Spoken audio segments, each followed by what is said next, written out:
when you go for HB1C test, can you get nini kama uko na ketones? When you go for your HbA1c test, what is a HbA1c test? I want you to answer me.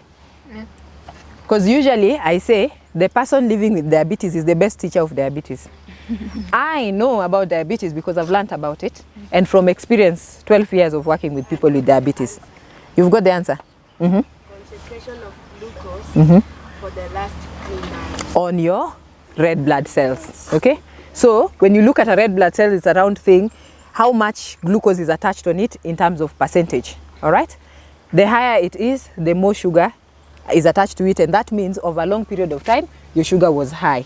So yes, when you have a high HbA1c, depending on your sugar at that point, you can decide to just do a urine test to check if you have ketones, okay? And the urine glucose strips are very easy to buy. You just put it and it shows you these are ketones or whatever. I think it's showed in purple in most of those strips. Sawa sawa. And it also shows you infections if you have. All right? Yeah, you just, you know the way you're asked to give us your pee when you go to hospital? You just dip the stick in the pee. Yes. Or you pee on it. Yeah. Yeah. Yes, you can do it at home. You just go to the pharmacy and or chemist, ask them to sell to you those things so that you check. But usually if you want to know what is the amount of ketones that you have to use a glucometer which has got the capacity to test for ketones as well. Okay? So it is not necessarily that if we find you with a high HbA1c, we'll find ketones at that point, but it is a sign that your sugars have not been controlled in a period of 3 months. Okay? What is a good HbA1c level? 7. If you want to know that you're in control? 7. 7.8. It's 6. 7 point? Diabetic children below 7.5. We were told like that in hospital, but normal range is 4 to 6%. Yeah, 4 to 6%, 4 to 5.5 or 6%. Usually we consider that person doesn't have diabetes, but well-controlled diabetics can even get to that 6%, okay? So it doesn't mean if you're a type 1 and you get to 6%, you come running and you say, hey, Betty, I don't have diabetes anymore because it's in the normal range. You can even get lower than that. But we try to put it about 7% or most doctors do not pass 7.5%. We want to keep it at 7%. Again, depending on what is our risk of other diseases, what is our risk of putting somebody in a very tight control. So the very young children and the very old people or people who have other diseases, we want to keep it, or if you are at high risk of low blood sugar, we will keep the HbA1c slightly high so that the range is not too tight. Because we want you to notice when the sugar is going low. We want you, probably somebody is too old and they have a heart disease, they have high blood pressure, they're already shaking, they will not know when the sugar is going down. So we want to increase the range a bit. Sawa sawa? I have a question. Great. So is it possible for type 1, okay, when your HbA1c is ranging between norm, is it possible for your doctor to tell you to stop your medication?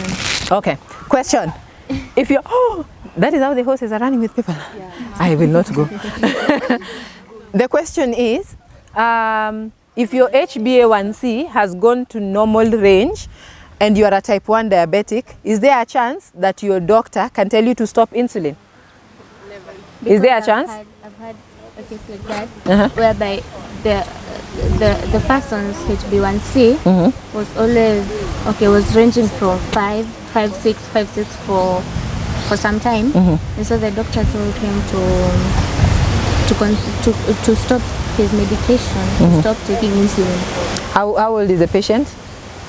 20. Are they type 1 or type 2? Type 1. So, okay, usually I do not like talking about the other types of diabetes when we don't have them.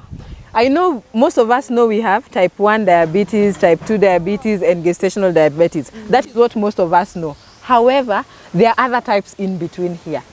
And when you start talking about them to a larger group, you confuse them. Because there is something we call latent autoimmune diabetes in the adults. You see it around 28 to 30 years. you will see maturity onset of and older patients, like 70 going above, and they have to use insulin. You will see maturity onset of diabetes in the young, all right, which is almost a type 1.5, all right. So sometimes they have some tablets, they also have some insulin and all that. So we might have to check that the person was really a type 1. However, for people who are type 2, which is not here now, when they achieve that normal range of HbA1c below 6 for 6 months without medication, what happens?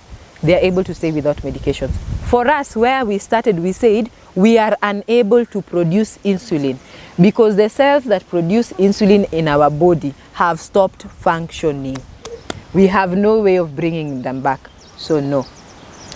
Because you do that, you will end up in diabetes ketoacidosis. Your body will notice I don't have insulin and there is sugar here, so let me burn down the fat. So for type 1s, no. We'll just get into good control, and for that reason we will reduce the amount of insulin you're taking, which is a good thing. All right? Yes. I have a question. Yes. I want you to clarify for in the case of hypoglycemia, where seme unatumia insulin because the course of the day maybe utashikwa na hypoglycemia, so unaamua kutumia sweets in advance. Can you try to clarify, like are you balancing, unatumia in advance au ngoji iteremke? Oh, so you are injecting your insulin just in case you overeat? Unatumia insulin, si ndio? Lakini unajua ukitumia insulin repercussion the sugar will go down. So to avoid hypoglycemia, unaamua kutumia sweets, junk food in advance. Yes. You have taken insulin and you know where you are going, your sugar will come down. So you take advantage and decide to do your junk food. Is it advisable or not? I want us to answer it. There's somebody who hasn't spoken. I've taken insulin and I'm going wherever. So I know my sugar will go down. Anyway, that is what insulin is supposed to do. Are you allowed to take junk food so that in case it goes down, there's food to take care of it? No? Why? Can a person with diabetes eat junk food or not? You can. You can once in a while. How once in a while? How many? Once in a month. Can a person with diabetes eat junk food? Yeah. Okay, yes. From what I was told when I was diagnosed, you're not restricted to take junk or any other type of food that will hype your sugars, but the amount you take is what really matters. So like unaweza take white rice, it's not advisable to take white rice, but still they are not against you taking white rice kama umepima. This makes me stand. In kipimo. This makes me stand. Now you have touched my heart. You are not told to minimize your intake of junk food or to avoid junk food because you are diabetic. No, that's not the reason. It is because junk. We have risk of weight, we have risk of empty calories, na shiba too, na increase too, but when we test your nutrients, you are deficient in everything. Vitamin D, chini, C, chini, It does not give you the chance to be able to eat a healthy diet. So you're not told to stay away from junk because you have diabetes. Everybody is asked to stay away from junk when you can. We are still happy in this country. Junk is not our other option if we are poor. In other countries, when you are poor, junk is the option. You have no chance. You'd really want to eat healthy food, but you don't have the money. So you have to go for those junk foods. I cannot name them because they'll come for me. This might go on social media and then they come for me. So I can't name them. However, she mentioned white rice. Now, white rice is not junk food. It is food. But there has been a notion that if you eat brown rice, your sugar will not go up. And so, voila, if you enjoy the taste of brown rice, you can actually eat a full plate. That is a hoax. We look at food as, what is the source of food that will raise our blood sugar? Which food will have an impact on my blood sugar? Because the food that has an impact on your blood sugar, to take it up will require you to have more insulin, which you're not producing. Hence, it will force you to inject a higher amount. If you take 100 grams of rice, white, and 100 grams of brown rice or wild rice, the 100 grams of white rice will be like 32 grams of carbohydrate. The brown rice will be like 29 grams of carbohydrate. The wild rice will be like 31 grams of carbohydrate. What is the difference? What is the difference? Negligible. It is 1 or 2 units apart. Okay? So it is really in the portions. How much of the white rice or the brown rice or the wild rice have I eaten? Is the food available to me, acceptable to me, and affordable? If it meets those 3 criteria, then go for the food. Because then we are also talking about children who have to grow. If I am given a choice, I will not restrict their diet to the extent that now they are not growing. I will give them the food. I will work on the insulin and play. Okay? And then we solve that. So that we don't have such diet restrictions that the children are not growing.